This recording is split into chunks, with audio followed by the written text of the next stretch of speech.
Are you familiar with Mopar, the iconic brand associated with Chrysler Corporation? Dating back to 1937, when it was first introduced, Mopar quickly became synonymous with quality OEM parts and accessories for Chrysler vehicles. Initially featured on a can of antifreeze, the brand soon transitioned into supporting war production efforts before returning its focus to passenger car parts. Notably, a significant production facility was established in Centerline, Michigan in 1953, which remains operational to this day. How does this legacy of reliability and recognition resonate with your understanding of automotive history? Over time, Mopar has evolved beyond being solely the official line of parts and accessories for Chrysler vehicles. It has transformed into a broader term, encompassing the various brands under the Chrysler Corporation umbrella. These encompass Chrysler, Plymouth, Dodge, DeSoto, and Ram. However, it's worth noting that Chrysler and its affiliated divisions have experienced numerous transformations throughout their history. DeSoto models ceased production in the 1960s, while Plymouth remained in production until the early 2000s. In 2009, Ram transitioned from being a part of Dodge to becoming a distinct truck division. Despite these shifts, Mopar vehicles have continued to proliferate worldwide since the first Dodge car rolled off the assembly line in 1914. However, certain models have always been scarce, with some being rare from their inception. Here are 10 Mopar vehicles that you might never have the chance to encounter yourself. Number 10. 1970 Plymouth Duster Rapid Transit. The Plymouth Duster, known for its affordability among classic Mopar muscle cars, offers fully restored versions for as little as $25,000. However, there's a notable exception: a six-figure Duster that may seem puzzling at first glance. This unique Duster was part of a traveling roadshow aimed at promoting Plymouth's rapid transit system, akin to Dodge's Cat Pack cars. Plymouth sought to showcase its performance vehicles, so it customized a 1970 Roadrunner, a 1970 Barracuda, and this particular Duster, touring them to dealerships nationwide. Alongside the Rapid Transit Caravan was Don the Snake Prudhomme's flip-top Cuda funny car, adding to the excitement. Despite its unexpected prestige, this Duster fetched an impressive $264,000 at auction in 2019. Demonstrating that even seemingly ordinary models like the Duster can become highly collectible. Number 9. 1968 Dodge Hemi Dart Superstock. Dodge's compact Dart boasted impressive performance options, but from the factory, a 426 Hemi was never installed. However, outside factory walls, a different narrative unfolds.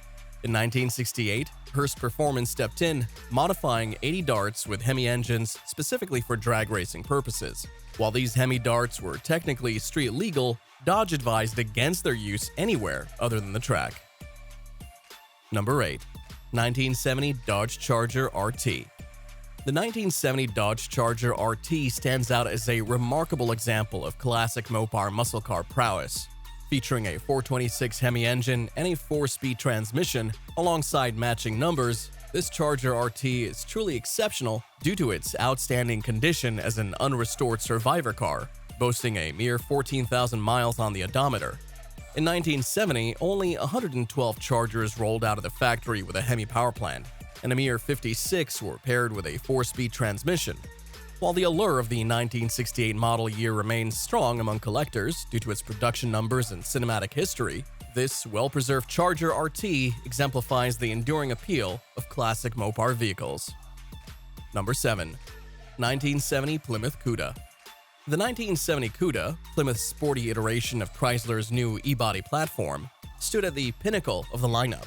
Positioned above the base Barracuda and the luxurious Grand Coupe, the Cuda represented the epitome of performance, featuring a diverse range of engines starting from the 340 V8 and culminating in the monstrous 426 Hemi V8, which churned out a formidable 425 horsepower and 490 pounds-per-foot of torque. The Cuda was a force to be reckoned with.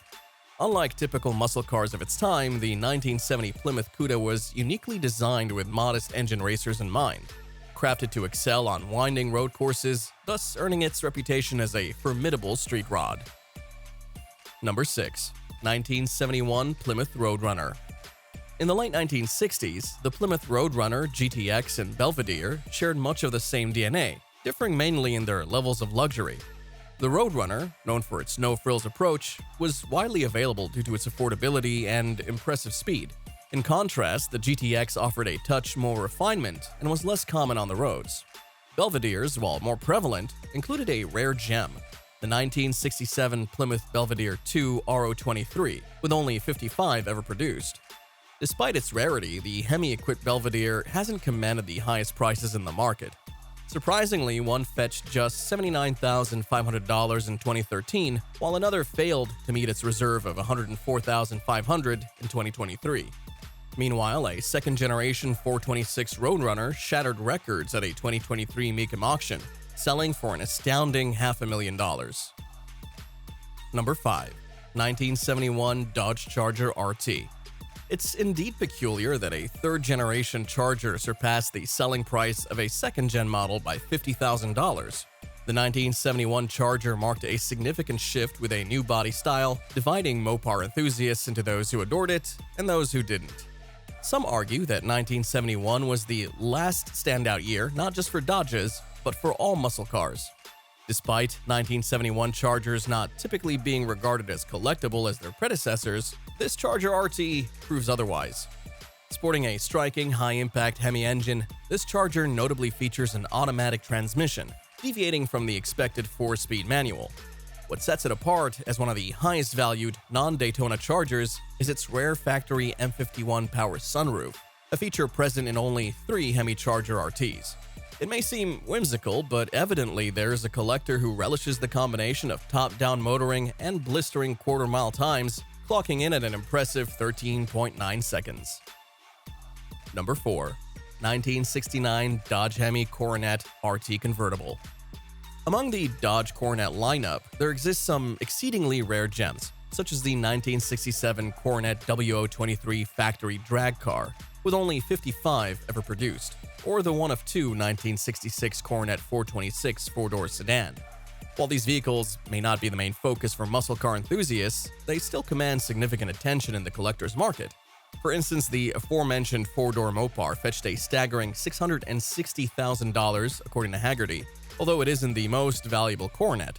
That distinction belongs to a remarkable 1969 4-speed Hemi Coronet RT Convertible, which was sold at auction in 2016 for a princely sum of $687,500. This exceptional car stands out as potentially the only one of its kind.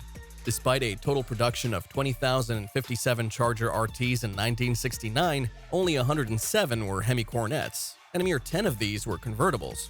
Among these rare convertibles equipped with a Hemi engine and a 4-speed transmission, this particular specimen stands alone as the sole documented example. Number 3. 1969 Dodge Charger Daytona. The 1969 Charger Daytona stands as a true Mopar rarity, with Dodge officially producing 503 units to meet NASCAR homologation requirements, though experts estimate the actual number to be around 126. Presently, only 92 are accounted for, adding to its exclusivity. Among these limited builds, 70 were equipped with the potent 426 Hemi engine, with just 22 featuring a 4-speed transmission, and only one painted in T5 copper metallic, the very hue of this remarkable specimen that fetched record-breaking figures in 2023. Notably, this exceptionally rare Daytona previously belonged to actor and comedian David Spade, who famously drove a weathered version of the car in the film Joe Dirt. Spade acquired this pristine, low-mileage Dodge at auction in 2015 for $900,000. Its association with Spade evidently added considerable value, as he later sold it for a profit of $530,000 after owning it for 8 years. Remarkably, this impressive return on investment occurred despite the car's paint color being widely regarded as the least desirable in the Mopar paint code catalog. Number 2. 1970 Dodge Challenger RT Convertible. The average price for a 1970 Dodge Challenger at auction may appear high at $96,621, but this figure can be somewhat misleading. While these cars are indeed coveted collectibles, examples in impeccable condition often fetch prices in the more reasonable $50,000 to $60,000 range. However, the inflated average can be attributed to exceptional cases, such as the sale of a 70 Hemi convertible for a staggering $1.43 million in 2019. This particular vehicle underwent meticulous restoration, retaining its original 426 Hemi engine, 4-speed transmission, and Fender Tag Correct FC7 plum crazy purple paint. Mopar convertibles consistently command premium bids due to their rarity, and this one is even more extraordinary as one of only 5 70 Hemi Challenger convertibles equipped with a 4-speed transmission. Number 1. 1970 Plymouth Superbird. The 1970 Plymouth Superbird, Plymouth's answer to the Charger Daytona, boasted higher production numbers compared to its Dodge counterpart, with most sources citing a total of 1,935 units built. Considerably fewer have survived, though still outnumbering the surviving Daytonas by tenfold. Surprisingly, despite its relative abundance, the Plymouth Superbird fetches nearly $200,000 more than the highest-selling Daytona. In the world of prized Mopars, those with a Hemi engine and a 4-speed transmission are at the top of the heap. While most Superbirds came with a 440 4-barrel carb, 716 had the 446 pack, and just 135 were Hemi-powered, with only 58 having a 426 Hemi 4-speed setup. Despite similar specs to David Spade's Daytona and being sold in the same year, why did the Plymouth sell for more? Well, it might just come down to looks. Limelight green is cooler than copper metallic, which is really just a fancy name for brown. Thanks for tuning in to our Mopar musings today. If you enjoyed this video, be sure to give it a thumbs up and hit that subscribe button for more content like this. Don't forget to turn on notifications so you never miss an upload. Until next time, stay curious and keep exploring.